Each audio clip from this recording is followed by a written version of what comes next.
أعوذ بالله من الشيطان الرجيم. بسم الله الرحمن الرحيم.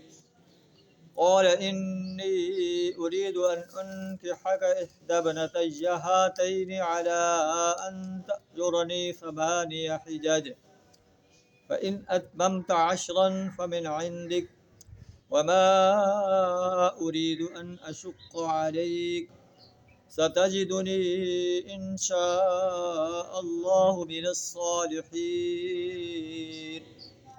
قال ذلك بيني وبينك أيما الأجلين قضيت فلا عدوان علي والله على ما نقول وكيل.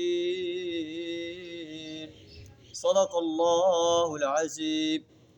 سورہ القصص آیت نمبر 27 اور 28 آپ کے سامنے تلاوت کی.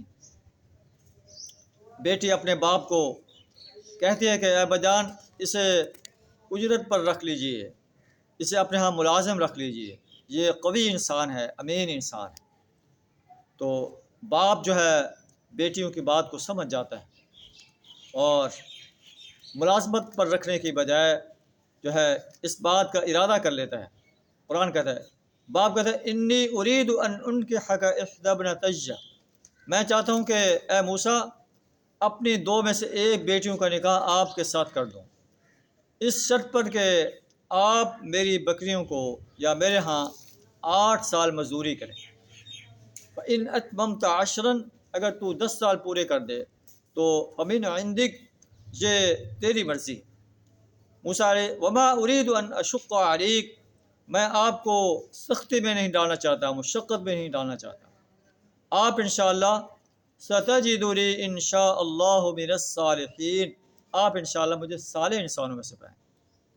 معلوم ہوتا ہے کہ وہ ایک صالح انسان تھا اور خود اپنے آپ کو ظاہر کر رہا تھا کہ میں تمہیں مشقت میں نہیں ڈالوں گا، میں تمہیں آفر کر رہا ہوں کہ اپنی بیٹی تمہارے نکاح میں دیتا ہوں، اس شرط پر کہ 8 سال میرے ہاں آپ ملازمت کریں. موسیٰ علیہ السلام جو ہے دل میں خوش ہو گئے کہ میں نے اللہ سے دعا کی تھی، رب انی لما انزلت الی من خیر فقیر، اے میرے رب جو تو خیر میرے لیے نازل فرمایا اس کے محتاج ہوں. اللہ نے مجھے ٹھکانہ دے دیا، مجھے بیوی عطا فرما دی، مجھے ایک گھر دے دیا اور میں آرام سے جو ہے مدین میں بغیر کسی خوف و خطر کے رہ سکتا ہوں. تو موسیٰ علیہ السلام اس آفر کو قبول کر لیتے ہیں، کہتے ہیں ذالک بینی و بینک، یہ آپ کے اور میرے درمیان عہد ہے. ایما الاجلین قضیت فلا عدوان علی، جو مدت بھی میں پوری کروں مجھ پر کوئی زیادتی نہیں ہوگی. واللہ علی ما نقول وکیل، اور جو کچھ ہم قول و قرار کر رہے ہیں اس پر اللہ نگہبان ہے.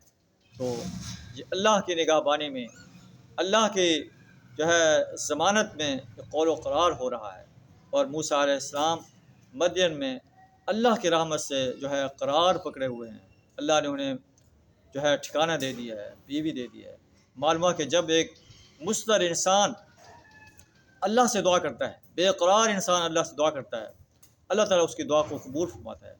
امن یجیب المضطر اذا دعاہ، کون ہے جو بے قرار کی دعا سنتا ہے، اس کو قبول کرتا ہے جب وہ اس کو پکارتا ہے، اور ویکشف السوء، اس کی تکلیف کو دور کرتا ہے. اللہ سے دعا کریں ہمیں بھی زندگی کے ہر شعبے میں، ہر مشکل میں، ہر پریشانی میں اپنی ہی ذات کو پکارنے کی توفیق عطا فرمائے. وآخر دعوانا الحمد للہ رب العالمین.